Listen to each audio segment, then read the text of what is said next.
Mr Speaker, I'd first like to pay tribute to the member for Harwis for bringing this issue to the House and to the Baha'i community in the UK for raising this with me this week as well. The Baha'i community in Yemen is small, as was mentioned, but they have faced disproportionate persecution by the Houthis backed by Iran, which has included mass arrests, arbitrary detention, harassment, and apparently also now shutting down all the Baha'i centres across the portion of Yemen that they control.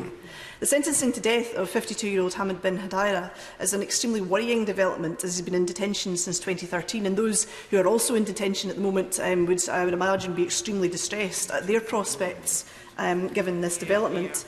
Can the Minister tell the House, noting the context of the wider discussions around the dire situation in Yemen, what discussions he is able to have about been able to have with counterparts in Iran, who it is alleged are driving this religious persecution, and the Baha'i community particularly allege that this follows a very similar pattern of persecution to Baha'is in Iran, which has already gone on. And in the wider context of countries choosing to continue to use the death penalty, what is the FCO doing to update its strategy for abolition of the death penalty, and what potential communications could he have with President Hadi, who is in exile but is still there in a position of some influence? Can he update us on that? May I start by assuring the Honourable Lady that the abolition of the death penalty is embedded in all of our diplomatic and DFID policies wherever we go in any country. That is our policy, and we do our best to argue for it wherever we possibly can. I mean, I've been going to Yemen for over 30 years. I've met President Hadi probably on about 10 occasions, met Saleh on about 20.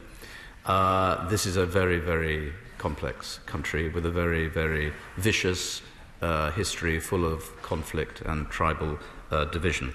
My right honourable friend, the Minister for the Middle East, who, as I said earlier, is in Geneva, has been absolutely brilliant in trying to gather the maximum public international diplomatic pressure, not only for this specific case, but also for a broader settlement in Yemen.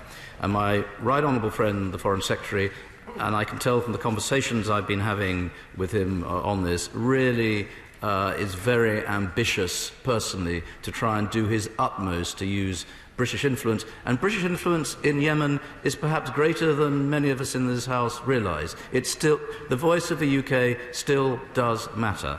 And we want, as a priority in the Foreign Office, and indeed in Number 10, to do everything we can to use that historic influence to try and bring an end to this disastrous period of Yemeni conflict, famine and its history.